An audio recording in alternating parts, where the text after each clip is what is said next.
আসসালামু আলাইকুম। এটিএন বাংলা সংবাদে আপনাদের সবাইকে স্বাগত জানাচ্ছি। আমি ফিরোজ তুহার। শুরুতেই বিআরবি কেবলস সংবাদ শিরোনাম। জুলাই আগস্ট গণহত্যা মামলায় আসামি ধরতে গড়িমসি করছে পুলিশ, অভিযোগ প্রসিকিউশনের। আইজিপির বিরুদ্ধে অভিযোগ দিতে ট্রাইব্যুনালের নির্দেশ।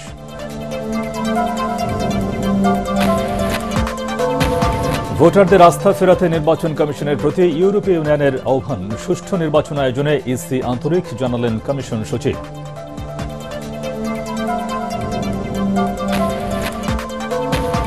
বাদ মাগরিব আম বয়ানের মধ্য দিয়ে টঙ্গীর তুরাগ তীরে শুরু হচ্ছে ৫৮তম বিশ্ব ইজতেমা। দলে দলে আসছেন মুসল্লিরা, ময়দান জুড়ে কঠোর নিরাপত্তা ব্যবস্থা। পহেলা ফেব্রুয়ারি থেকে মাসব্যাপী অমর একুশে বইমেলা শুরু। অংশ নিচ্ছে ৭০৮টি প্রকাশনা প্রতিষ্ঠান। নীতিমালা বিরোধী বই প্রদর্শন ও বিক্রয় বন্ধের নির্দেশ। এবং যুক্তরাষ্ট্রের ওয়াশিংটনে মার্চ আকাশে যাত্রীবাহী বিমানের সঙ্গে মার্কিন সামরিক হেলিকপ্টারের সংঘর্ষ। ১৮ জনের মরদেহ উদ্ধার। বন্ধ রেগান বিমানবন্দর। শুনছিলেন বিআরবি কেবলস সংবাদ শিরোনাম। এবার বিস্তারিত। জুলাই আগস্ট গণহত্যার ঘটনায় মানবতা বিরোধী অপরাধের মামলায় পরোয়ানাভুক্ত আসামিদের গ্রেফতারে পুলিশের গড়িমসি নিয়ে প্রশ্ন তুলেছে আন্তর্জাতিক অপরাধ ট্রাইব্যুনাল। আদালত বলছে, আসামিদের গ্রেফতারে যাদের গাফিলতি রয়েছে তাদের বিরুদ্ধে ব্যবস্থা নিতে হবে। এখন পর্যন্ত ১০৯ জনের বিরুদ্ধে গ্রেফতারি পরোয়ানা জারি হলেও ৩৫ জনকে গ্রেফতার করা হয়েছে।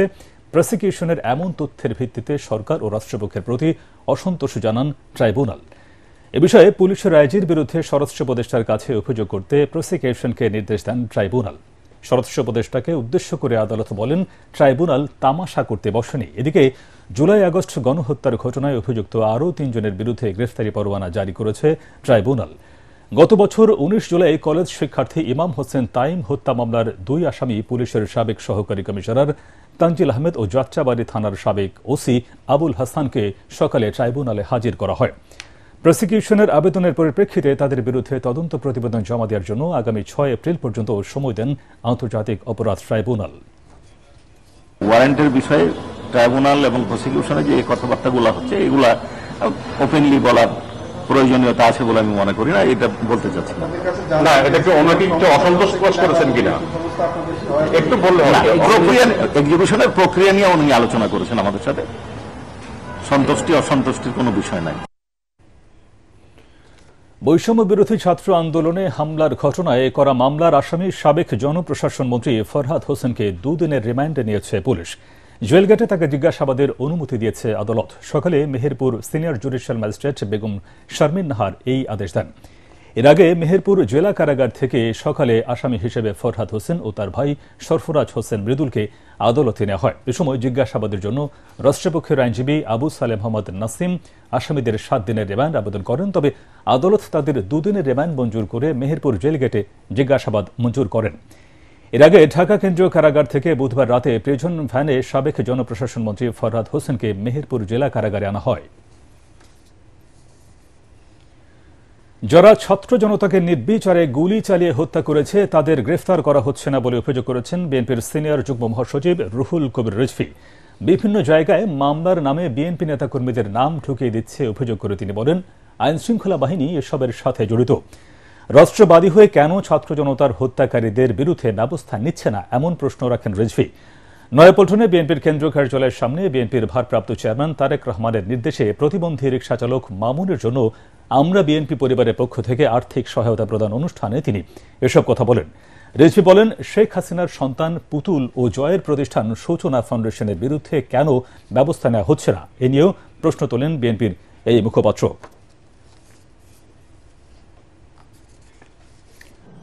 প্রতারক যখন রাষ্ট্র ক্ষমতায় থাকে তার সন্তানদেরকেও প্রতারক বানায়, তার প্রমাণ শেখ হাসিনা এবং তার ছেলেমেয়েরা। উনি নাকি কর্মসূচি দিয়েছে, এটা সত্য কিনা জানি না, তারই নির্দেশে কেউ সব ছড়িয়ে দিচ্ছে। মুগ্ধের রক্তের দাগ শুকিয়েছে, আহরাফের রক্তের দাগ শুকিয়েছে, আবু সাইদের রক্তের দাগ মুছে। আবার হরতালের ডাক দেবেন আর মানুষ তাতে ঝরে লাভ দিয়ে পড়বে। আরে মানুষ তো প্রত্যাশা করছে শিশু কিশোরদের হত্যা করতে পারে। এরা তো প্রচন্ড মানবতা বিরোধী অপরাধী। এদের বিচারের জন্য এদের শাস্তির জন্য অপেক্ষা করছে। ভোটারদের আস্থা ফেরাতে নির্বাচন কমিশনের প্রতি আহ্বান জানিয়েছে ইউরোপীয় ইউনিয়নের প্রতিনিধি দল। সকালে প্রধান নির্বাচন কমিশনারের সাথে সাক্ষাৎ করেন ইউরোপীয় ইউনিয়নের 2 গণতন্ত্র বিশেষজ্ঞ। নির্বাচন কমিশন ভবনে অনুষ্ঠিত বৈঠকে অংশ নেন নির্বাচন কমিশনাররা। 1 ঘণ্টার বৈঠক শেষে ইউরোপীয় ইউনিয়নের প্রতিনিধি জানান, বিভিন্ন পর্যায়ের নির্বাচনী কর্মকর্তারা সুষ্ঠু নির্বাচন আয়োজনে আন্তরিক। এ সময় ইসির সিনিয়র সচিব আখতার আহমেদ বলেন, প্রবাসীদের কিভাবে ভোটার হিসেবে অন্তর্ভুক্ত করা যায় সে বিষয়ে প্রতিনিধি দলের পরামর্শ চাওয়া হয়েছে। এদিকে প্রধান নির্বাচন কমিশনার এএমএম নাসির উদ্দিনের সভাপতিত্বে চলছে কমিশন সভা। এতে ভোটার তালিকা ও সীমানা পুনর্নির্ধারণ আইনের পর্যালোচনা এবং প্রবাসীদের ভোটার করা সহ গুরুত্বপূর্ণ নানা বিষয়ে আলোচনা চলছে।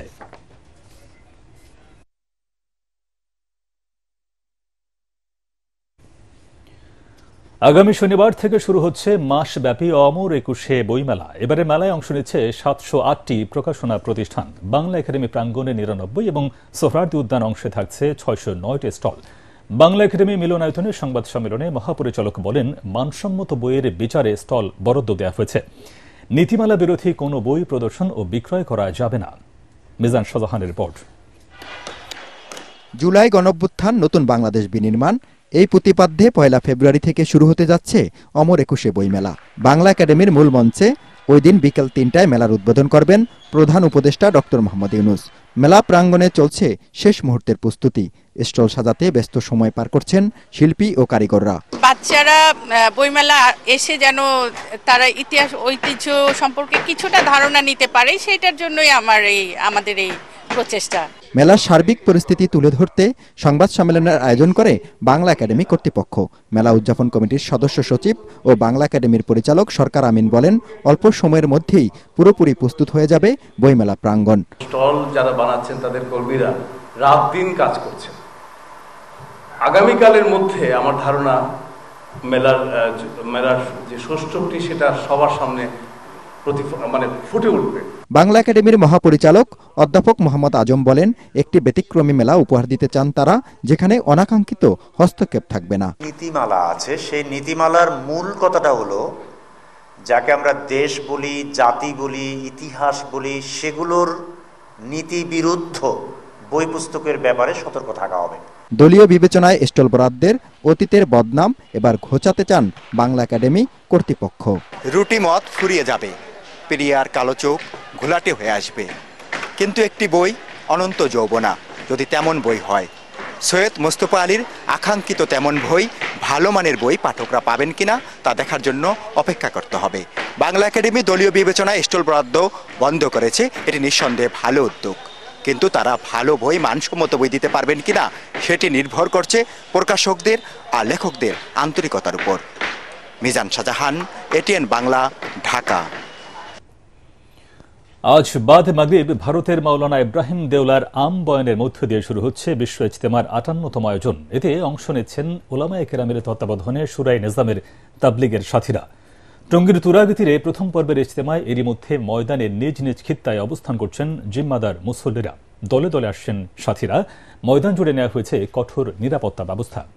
আরও জানাচ্ছেন খায়রুল ইসলাম। এভাবেই দেশ বিদেশের বিভিন্ন প্রান্ত থেকে দল বেঁধে টঙ্গীর তুরাগ তীরের ইজতেমা ময়দানে আসছেন ধর্মপ্রাণ লাখো মুসল্লি। আল্লাহর ইবাদতে মশগুল থাকার জন্য ইজতেমায় অংশ নিচ্ছেন তারা। মুসল্লিদের নিরাপত্তায় পুরো ইজতেমা মাঠ জুড়ে থাকবে আইন শৃঙ্খলা রক্ষাকারী বাহিনীর প্রায় 7,000 সদস্য। এবার ওলামায়ে কেরামের তত্ত্বাবধানে শুরায়ে নিজামের অধীনে 2 ধাপে অনুষ্ঠিত হবে ইজতেমা। প্রথম পর্ব 31 জানুয়ারি থেকে 2রা ফেব্রুয়ারি, দ্বিতীয় পর্ব শুরু হবে 3রা ফেব্রুয়ারি। সবশেষ 14 ফেব্রুয়ারি ইজতেমার 3য় পর্ব আয়োজন করার কথা রয়েছে মাওলানা সাতপন্থীদের। খায়রুল ইসলাম, এটিএন বাংলা, গাজীপুর। রাজধানীর সরকারি তিতুমির কলেজকে একটি স্বতন্ত্র বিশ্ববিদ্যালয়ে রূপান্তরের দাবিতে সড়ক অবরোধ করে বিক্ষোভ করছেন শিক্ষার্থীরা। সকালে মহাখালীতে কলেজের সামনের সড়ক অবরোধ করেন তারা। বিশ্ববিদ্যালয়ের রাষ্ট্রীয় স্বীকৃতির দাবিতে সকাল থেকে কলেজের সামনের সড়ক অবরোধ করেন সরকারি তিতুমির কলেজের শিক্ষার্থীরা। ফলে মহাখালী গুলশান সড়কে চলাচলকারী যানবাহনের যাত্রীরা চরম ভোগান্তিতে পড়ে। সবচেয়ে বেশি বিপাকে পড়েন অফিসগামীরা। এর আগে গতকাল বিকেল 5টার পর থেকে কলেজটির মূল ফটকের সামনে আমরণ অনশন শুরু করেন একদল শিক্ষার্থী। এ সময় তারা 7 দফা দাবি জানান।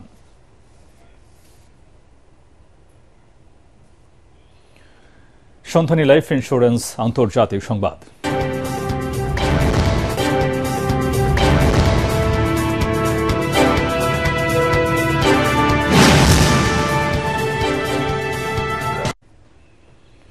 যুক্তরাষ্ট্রের ওয়াশিংটন ডিসিতে মাঝ আকাশে একটি যাত্রীবাহী বিমানের সঙ্গে মার্কিন সামরিক বাহিনীর হেলিকপ্টারের সংঘর্ষ হয়েছে। এতে এখন পর্যন্ত 18 জনের মরদেহ উদ্ধার করা হয়েছে। দুর্ঘটনায় আরও হতাহতের আশঙ্কা করা হচ্ছে। দুর্ঘটনার পরপরই জরুরি কর্মীরা উদ্ধার কাজে অংশ নিয়েছেন। রেগান বিমানবন্দর থেকে সমস্ত ফ্লাইট উড্ডয়ন এবং অবতরণ বন্ধ করে দেওয়া হয়েছে। আরও জানাচ্ছেন আশিকুর রহমান। স্থানীয় সময় বুধবার রাতে ওয়াশিংটন ডিসির রোনাল্ড রেগান ন্যাশনাল এয়ারপোর্টের কাছে মার্কিন সেনাবাহিনীর একটি ব্ল্যাক হোল হেলিকপ্টারের সঙ্গে আমেরিকান এয়ারলাইন্সের একটি যাত্রীবাহী প্লেনের সংঘর্ষ হয়। এরপরই বিমান ও হেলিকপ্টার সেখানকার পোটোমাক নদীতে বিধ্বস্ত হয়। সাথে সাথে উদ্ধার অভিযান শুরু করেছেন অনুসন্ধান কর্মীরা। আমেরিকান এয়ারলাইন্সের বিমানটিতে ক্রুসহ 64 আরোহী ছিলেন। অন্যদিকে ব্ল্যাক হক হেলিকপ্টারটিতে 3 মার্কিন সৈন্য ছিলেন। ইউএস ফেডারেল এভিয়েশন অ্যাডমিনিস্ট্রেশন জানিয়েছে, দুর্ঘটনার পর বিমানবন্দরটিতে সব প্লেন ওঠানামা বন্ধ করে দেওয়া হয়েছে। আইন প্রয়োগকারী সংস্থার হেলিকপ্টারগুলো এলাকায় অনুসন্ধান ও উদ্ধার অভিযান চালাচ্ছে। পোটোমাক নদীতে উদ্ধারের জন্য নৌকা ও ডুবুরি নামানো হয়েছে। এদিকে মার্কিন প্রেসিডেন্ট ডোনাল্ড ট্রাম্প এই ঘটনাকে ভয়াবহ দুর্ঘটনা বলে উল্লেখ করেছেন। দুর্ঘটনার কারণ জানতে তদন্ত চলছে। আশিকুর রহমান, এটিএন বাংলা।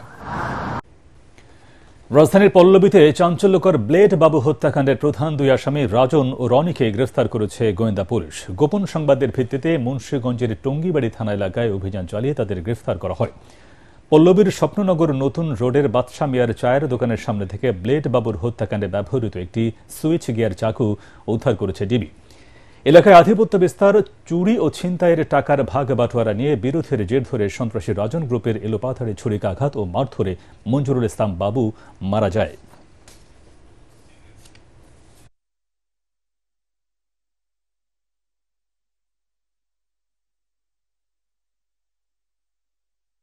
প্রত্যক্ষদর্শী এবং আরো অন্যান্য গোপন সংবাদের ভিত্তিতে আমরা গত 24শে জানুয়ারি মিরপুর 10 এলাকা হতে ইরফান হোসেন তুফান নামে আরেকজন অপরাধীকে গ্রেফতার করি।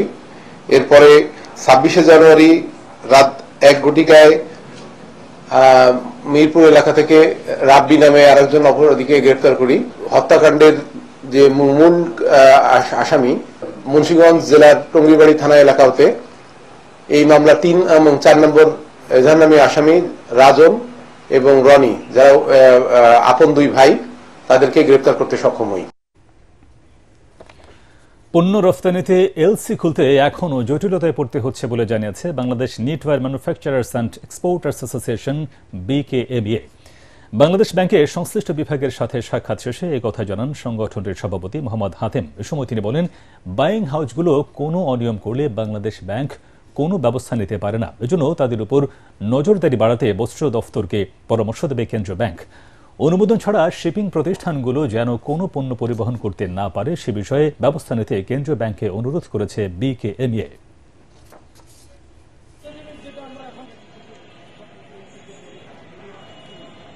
এলসি করতে দিছি 15 দিন হয়ে গেছে, 20 দিন হয়ে গেছে, ব্যাক টু ব্যাক করছেন না কেন?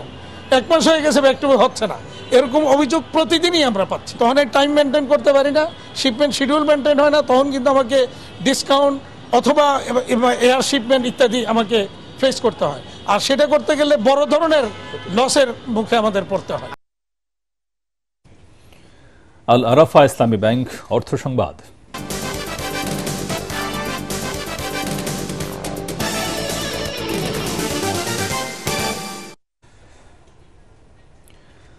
কলাগাছ থেকে বাণিজ্যিকভাবে সুতা তৈরি করায় এখন তা পরিণত হয়েছে সোনালী আঁশে। এই আঁশ বিক্রির পথ দেখিয়ে তাক লাগিয়েছেন পিরোজপুর জেলার নেসারাবাদ উপজেলার জনার্দন দেবনাথ। কলাগাছের আঁশ দিয়ে তৈরি হচ্ছে কার্পেট, পাপোশ, চাদর। রফতানি হচ্ছে বিদেশেও। এলাকার গৃহস্থ নারীদের বাড়তি আয়ের পাশাপাশি নতুন কর্মসংস্থানের সুযোগ সৃষ্টি করেছেন তিনি। পিরোজপুর থেকে মোহাম্মদ শফিকুল ইসলাম মিলনের রিপোর্ট, জানাচ্ছেন তামান্না জেনিফার। পিরোজপুর উপজেলায় কলাগাছের আধিক্য আশার আলো দেখিয়েছে জনার্দন দেবনাথকে।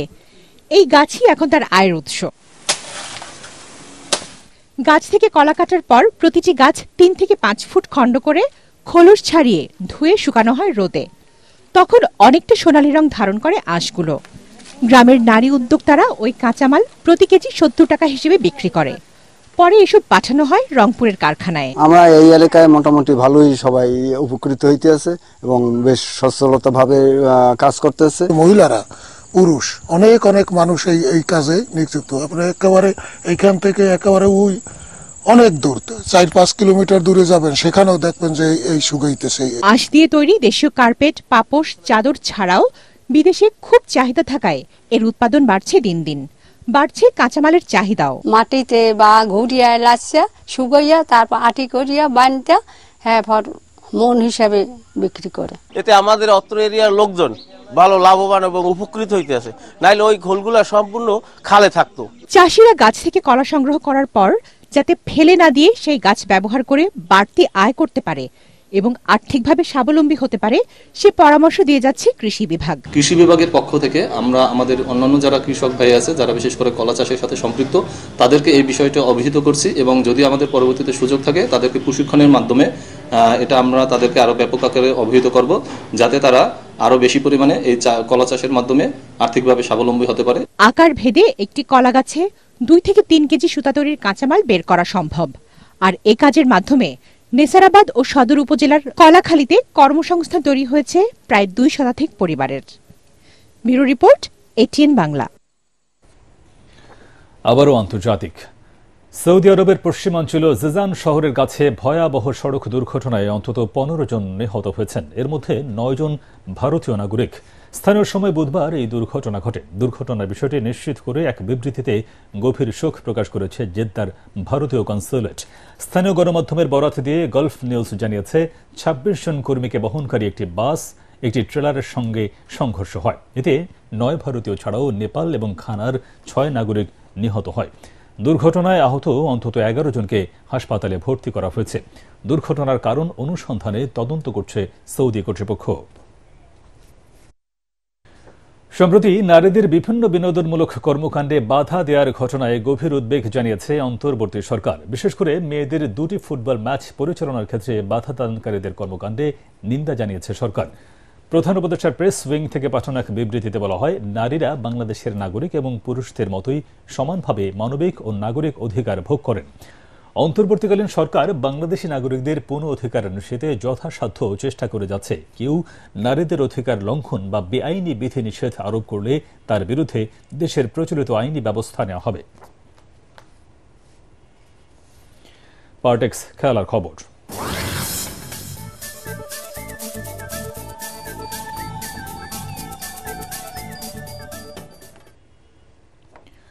বিপিএলে রংপুর রাইডার্সের বিপক্ষে টস জিতে ব্যাট করছে খুলনা টাইগার্স। সেরা 4-এর সম্ভাবনা বাঁচিয়ে রাখতে এই ম্যাচে জয়ের বিকল্প নেই মেহেদী হাসান মিরাজের দলের সামনে। 10 ম্যাচে 8 পয়েন্ট নিয়ে টেবিলের 5-এ আছে তারা। অন্যদিকে 12 খেলায় 12 পয়েন্ট নিয়ে 4-এ রাজশাহী। তাই শেষ 2 ম্যাচে রানরেট ঠিক রেখে জিতলে শীর্ষ 4-এ জায়গা করে নেবে খুলনা। অন্যদিকে রংপুর আগেই প্লে অফ নিশ্চিত করেছে। শেষ খবর পাওয়া পর্যন্ত খুলনার সংগ্রহ 2 উইকেটে 202 রান। 102 রান।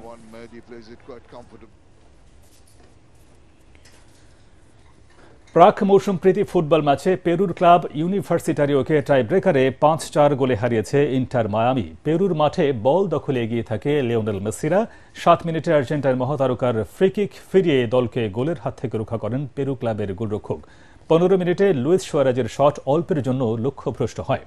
দ্বিতীয়ার্ধে অবশ্য গোলের সুযোগ বেশি তৈরি করে ইউনিভার্সিটারিও, কিন্তু তা কাজে লাগাতে পারেনি টাই স্ট্রাইকাররা। এতে খেলা গড়ায় টাই ব্রেকারে। সেখানে জেইরো ভেলেজ গোল করতে ব্যর্থ হন।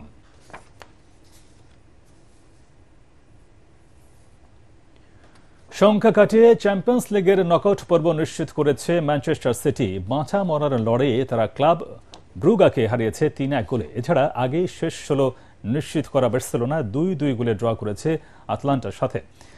জিরোনাকে 2-1 গোলে হারিয়েছে আর্সেনাল, আর ব্রেস্টকে 3-0 গোলে হারিয়েছে রিয়াল মাদ্রিদ।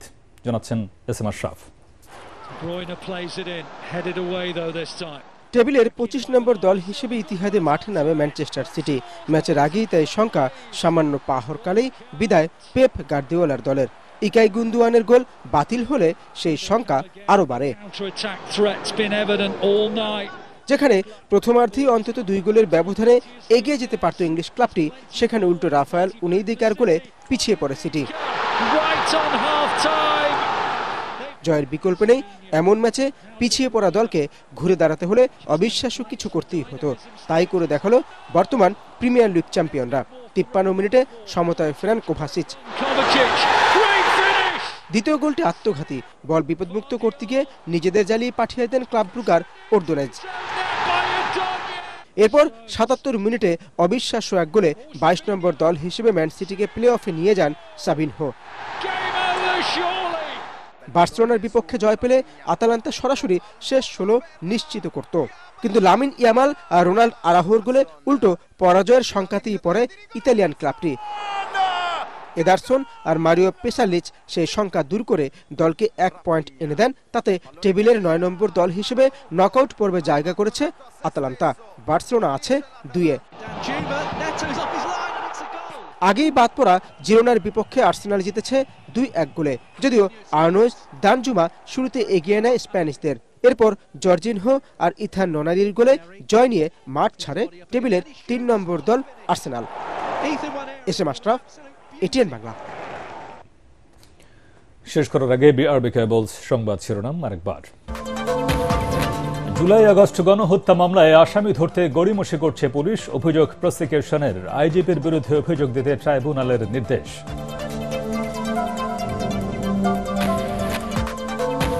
ভোটারদের আস্থা ফেরাতে নির্বাচন কমিশনের প্রতি ইউরোপীয় ইউনিয়নের আহ্বান। সুষ্ঠু নির্বাচন আয়োজনে ইসি আন্তরিক, জানালেন কমিশন সচিব।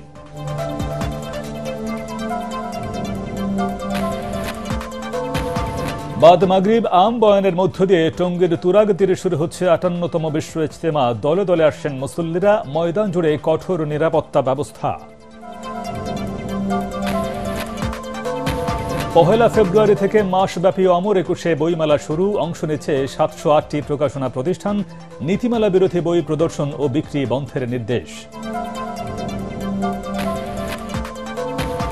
এবং যুক্তরাষ্ট্রের ওয়াশিংটনে মার্চ আকাশে যাত্রীবাহী বিমানের সঙ্গে মার্কিন সামরিক হেলিকপ্টারের সংঘর্ষ। 18 জনের মরদেহ উদ্ধার। বন্ধ রেগান বিমানবন্দর। পরবর্তী সংবাদ দেখার আমন্ত্রণ জানিয়ে এখনকার মতো শেষ করছি। এটিএন বাংলার সংবাদ ইউটিউবে দেখতে ব্রাউজ করুন, youtube/ATN Bangla News। ধন্যবাদ সবাইকে।